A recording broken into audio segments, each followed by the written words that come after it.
So here we are, only one other episode and I'm already meddling with the format, but fuck it I say, for this is my domain, and in my domain all answer to me, for I am God!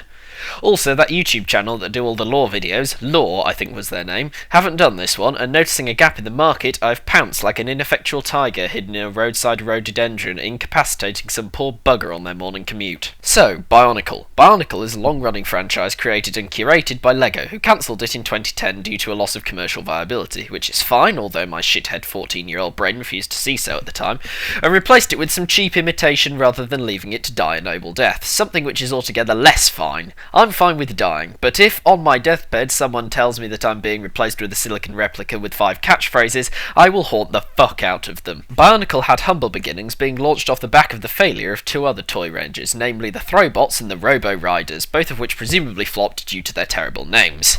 By 2001, however, LEGO had hired some people capable of naming things and come up with the name Bionicle, which Wikipedia assures me is a portmanteau of the words Biological Chronicle, making me all the more glad they managed to salvage a reasonable name out of Biological Chronicle. It's at this point where things get interesting, ostensibly, as it was LEGO's intention to create a storyline behind the sets which would appeal to the markets of 2001, and thus was born the world of Bionicle and about 50 million billion short novels, which I will now hastily outline, adding details from other sources when necessary, and Christ, this is starting to sound like Wilkie Collins tried to write The Woman in White under the influence of lead poisoning. In 2001, Bionicle hit the shelves, and so did Kathy Hapker's novel Tale of the Toa, opening with the immortal words, a beach. Oh no wait, the first chapter opens with those words, but the prologue rightly begins in the time before time, opening the way for the Toa to dick around and collect some canoe masks which are used to defeat some crabs. At this point, LEGO released the Bo-Rock and Hapker another novel outlining the Toa's struggle against the hive mind Bo-Rock who seemed obsessed by cleaning, perhaps the LEGO versions of Kim and Aggie. At this stage, the Toa Nuva and Bo-Rock Carl toy sets are both released, and 2 novels that seem to take place at the same time are published, leading to great difficulty in summarising. Safe to say, the Toa Nuva defeat the Bo-Rock Carl using the Kanoe Vahi, otherwise known as Mask of Time, presumably obtained by travelling to the future and peeling Hiro Nakamura. At this juncture, Miramax step in and release Bionicle, the Mask of Light, a feature-length animation scored by Nathan First that follows the tale of Takua and Jala on their quest to find the 7th Toa, all the while documenting the Toa Nuva being really ineffectual against the Rakshi, who collectively shove a staff up their arse until Takua dons the Mask of Light, becoming Takanuva and vanquishing Makuta, who is evil by virtue of representing Shadow and the fact that his legs take several instruction pages to build, always a surefire sign. Things now start to get very convoluted as Turaga Vakama, a set released on the side to bail water out of the financial boat that LEGO found themselves going down with in the early 2000s, pipes up, mentioning only after it would have been useful to know that he and his fellow Turaga were also Toa once, and that the current Toa should totally listen to their kick-ass story, or words to that effect. Enter the Toa Metru, and enter also Greg Farshty, the man replacing Hapker, who may have already written a novel by this point, a fact that Wikipedia and the inside cover of the book are at odds over. The Toa Metru are elected Toa by Toa Lacan, who is a Toa from another time, and here we are with nestled flashbacks, and the tale becomes more like a CSS document that ancient wisdom, and who thinks that a bunch of Matoran should be the best people to do the job of saving the inhabited world as he knows it. Matoran become Toa Metru, and actually do save the city from the Morbuzak vines against the odds, and then defeat something else, at which point they return to the Colosseum,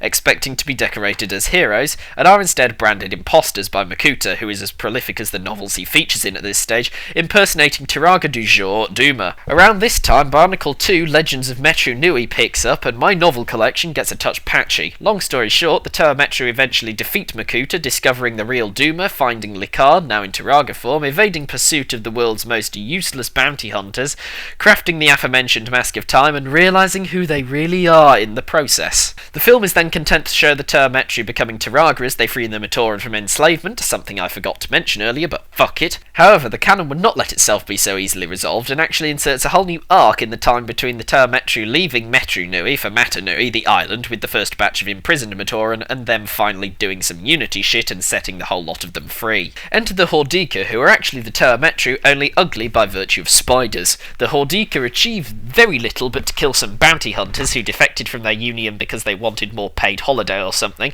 and who are in control of all the Vizirek that ever there were. Restored to Toa Metru once more, the Toa have enough time to move all the Matoran to Mata Nui and fix them, upon the completion of which they become Tiraga and we're right back where we started. If it weren't for Adventures number 10, Time Trap, which pitches in just before Vakama can finally take a break and makes him recover the Mask of Time from Metru Nui by sending him insane and putting a name to the bounty hunting organisation, if not one I can muster to transcribe. After these plot threads have tied themselves into a noose, we finally move back to the present, where the Matoran of Mata Nui, the island, go back to Metru Nui to fix shit up, only for Vakama to let the Toa Nuva in on the secret that Mata Nui, the spirit, is dying, and they are the only ones who can save him. To this end, they get in some funky canisters and travel to Voya Nui to find the Mask of Life, only to find the Paraka, which LEGO released just in time to prevent the immediate salvation of the universe, the twats. The Paraka do as the Rakshi did, only better, and royally buttfuck the Toa Nuva, leading to the need to send a plucky group of Matoran to Voya Nui to do what God-chosen warriors could not. To achieve their end, the Matoran travel through Karzani, a realm that is purgatory in all but name, and find some funky canisters of their own in which they set off for Voya Nui. However, beginning a long tradition of fucking with everything, the Mask of Life transforms them into the Toa Inika,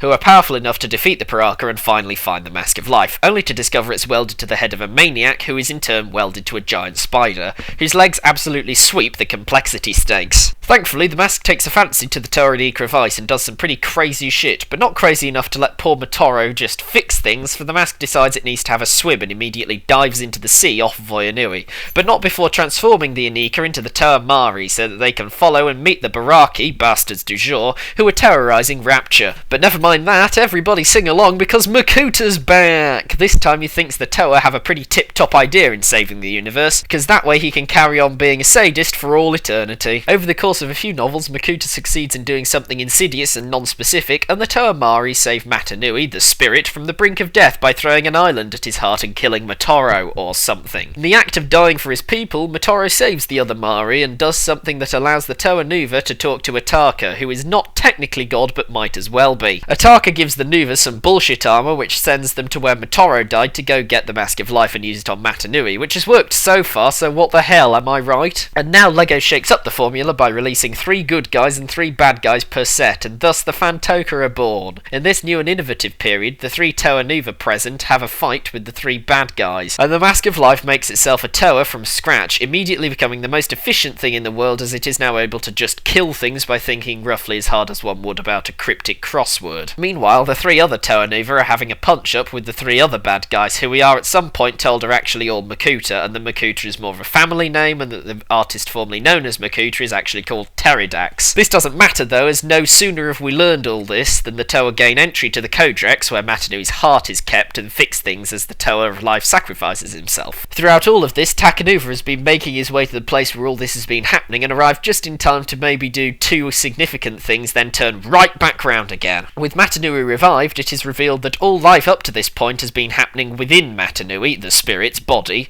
bar for Mata Nui, the island, which was on his face. However, no sooner has Mata Nui been awakened by the Toa than he is expelled from his great body, imprisoned in the Mask of Life, as Makuta Teridax, or Bob, as he shall now be known as my fingertips are sore, has somehow managed to possess the big robot and now has a world of his own to enslave with virtually no resistance. Good for him. In the meantime, Maska Nui is dropped on a new planet, and the Mask of Life makes him a body, as this is apparently all he knows now. In this sentence, 2 toy sets and a film converge as the Glatorian of Barra Magna arrive. Anyway, Mascarpone manages to form an alliance with a Glatorian or 2, and he sets out on a journey with them to attempt to discover a way back to his home planet so he can fix things, somehow. In doing this, they thwart an attempt by some actually tangible evil who were in it for material gain, finally getting us back to an understandable plot before the whole thing fell apart again, and Mascarpone, along with Tomato and Penna, scour the world of Barra Magna for a power source to power a giant new mecha suit, which the Matoran who live on this world, called Agori for no particular reason, made by putting all of their houses together. I wish I was fucking joking. At this point, Bob stopped wanking off for long enough to realise that Mascarpone might have assembled the means of his demise and jets off for Barra Magna, arriving just in time to have a punch-up with his brother,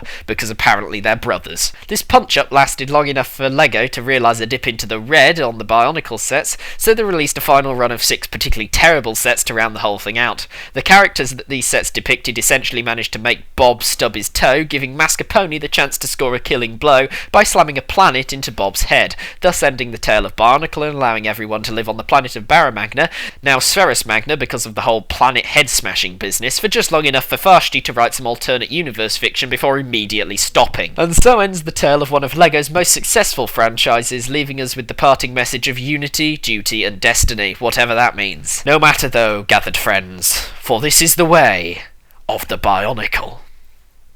So, hero factor, fuck off.